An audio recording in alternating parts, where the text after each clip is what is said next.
TCL wanted to inspire greatness with this TV. This is the QM8 Mini LED Ultra television. The QM8 has up to 2300s of local demi-zone to get you those inky black levels.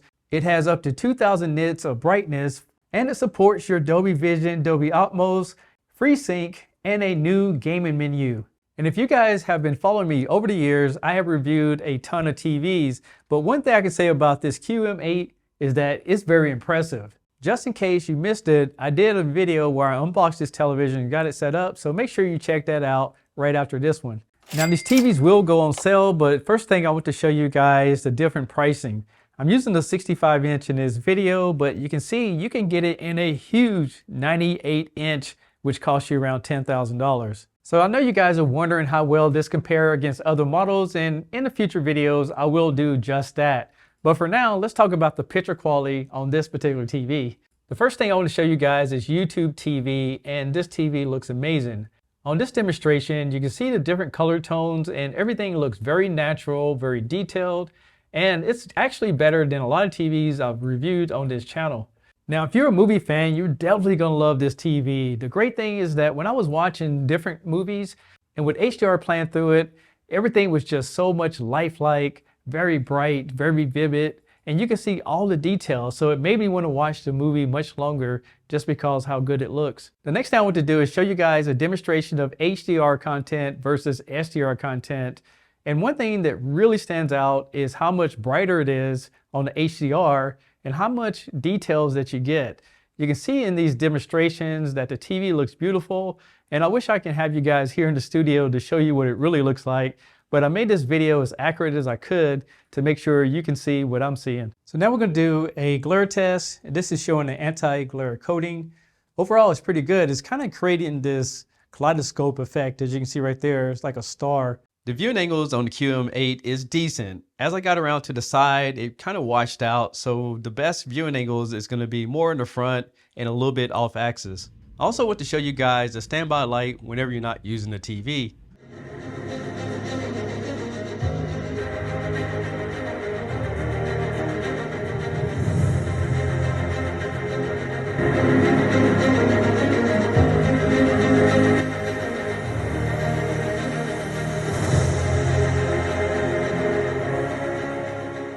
So overall, the audio sounds good, but if we go into the sound settings, one thing I want to point out here is that we have these different sound modes, and you can see down here, you can do everything automatic, but I was looking for a way you can control the subwoofer separately, and I didn't see an option.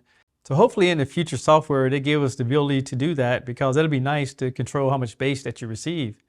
Now we're gonna take a look at some gameplay, and I have Justin checking it out for me. And this TV is, look at that, smooth. You can see the clouds up there, the nice and blue. And right now we're playing at 4K at 120 Hertz. If I pull up the Game Master, you can see that it's reading everything. It's 119 frames per second, HDR, ALM, and the FreeSync is on. And down here at the bottom, we have a screenshot. We can change it to different settings, as you can see right there. And then you can also increase the different shadow levels to bring in those black levels if you like. And there's an aiming button here as well, as you can see on the center of the screen. Now inside of this menu, it's kind of gotten just in the way, but we can turn on the HGIG. And basically what that does is it puts it into a mode that the creators actually wanted you to see with the colors and everything like that. But again, over here, you can customize it to original to make sure that it's going to give you the right look. But there's a few other things I want to show you about this TV that you guys need to know. So this is what I want to show you guys. You can see it's 4K, 120 Hertz.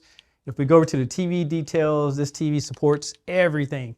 If we go back and go to the video modes, you can see that everything is working right here. We have 50 Hertz, the auto low latency, variable refresh rate, Dolby Vision, everything you need. So this TV can handle it all. And then for the aiming feature, you can go over here and give it different designs. So if you don't like the circle, you can make it a cross, or you can make it a dot. So those are some really cool features. You also can change the color, make it bright, dark, change the size of it. So it really gives you a lot of options, and TCL really spent a lot of time to make sure that this was set up for gamers. So far you can see that this TV has an amazing picture for TV, movies, and if you're a gamer you have all those different controls. Well, let me show you what to expect when it comes to the inputs on the back of it. Well, first of all, you're going to find an Ethernet connection, and there's 4 HDMIs. Now these HDMIs are labeled differently. You have one for 4K at 120 Hertz, one at 4K at 144 Hertz. You also have a 60 Hertz, and there's a separate eARC that's on the back of it.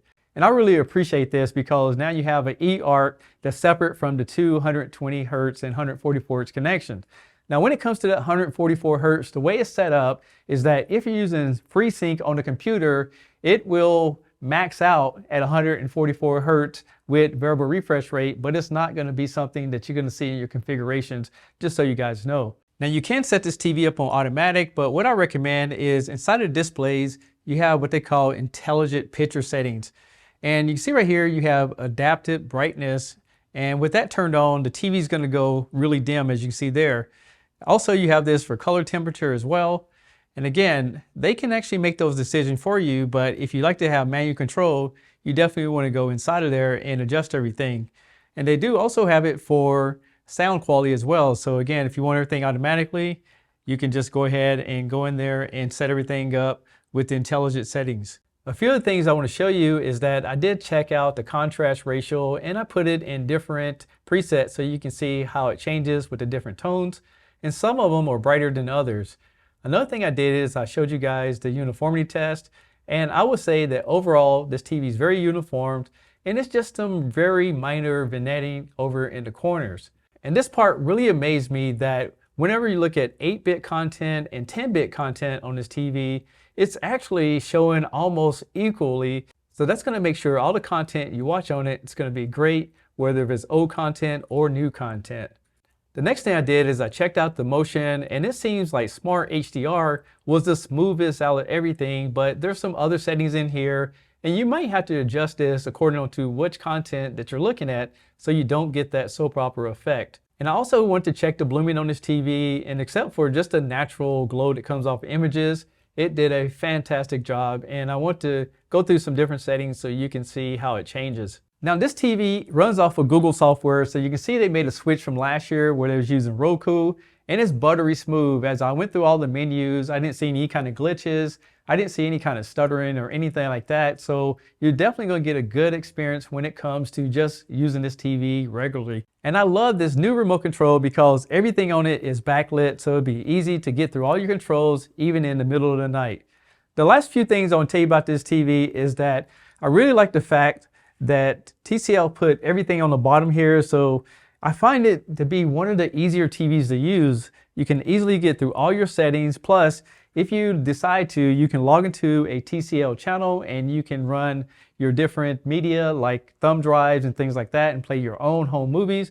But I'm going to have to give this TV a thumbs up because I think they hit on every point that we were looking for in a new TV. So I hope you guys enjoyed this video. I'm Tech Steve. Thanks a lot for watching, and I'll catch you guys on the next one. Peace.